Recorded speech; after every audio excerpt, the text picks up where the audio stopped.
మద్యం పాలసీ కేసులో రాష్ట్ర కాంగ్రెస్ నాయకుల ప్రవర్తన తీరుపై బీఆర్ఎస్ ఎమ్మెల్యే హరీష్ రావు వ్యంగ్యాస్త్రాలు విసిరారు. ఇష్యూపై జాతీయ నాయకులు ఒకలా వ్యవహరిస్తుంటే రాష్ట్ర పార్టీ నాయకులు మరోలా వ్యవహరిస్తున్నారని హరీష్ రావు అన్నారు.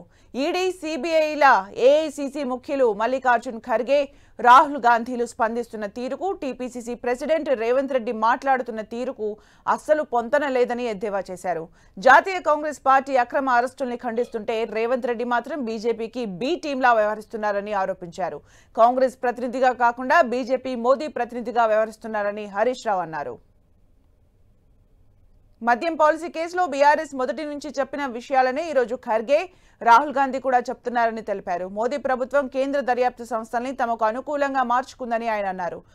లిక్కర్ స్కామ్ పేరుతో రాజకీయ వేధింపుల కోసం ప్రభుత్వ సంస్థల్ని ఎగదోస్తుందని హరీష్ రావు ఆరోపించారు. బీఆర్ఎస్ వాదనను ఏఐసిసి నాయకులు కూడా బలపరిచారని, లిక్కర్ స్కామ్ కేవలం కల్పితమని హరీష్ రావు అన్నారు. దేశవ్యాప్తంగా బీజేపీ తీరుపై కాంగ్రెస్ పార్టీ నాయకులు మండిపడుతుంటే రాష్ట్ర కాంగ్రెస్ అధ్యక్షుడు రేవంత్ రెడ్డి మాత్రం లిక్కర్ స్కామ్ గురించి అజ్ఞానంతో కూడిన వ్యాఖ్యలు చేస్తున్నారని హరీష్ ఆగ్రహం వ్యక్తం చేశారు.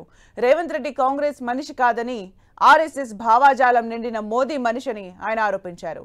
కాంగ్రెస్ అధ్యక్షుడినని, రాష్ట్ర ముఖ్యమంత్రిననే విషయం మర్చిపోయి బీజేపీ తరపున వకాల్తా పుచ్చుకొని అసత్యాలు ప్రచారం చేస్తున్నారని హరీష్ రావు కామెంట్ చేశారు.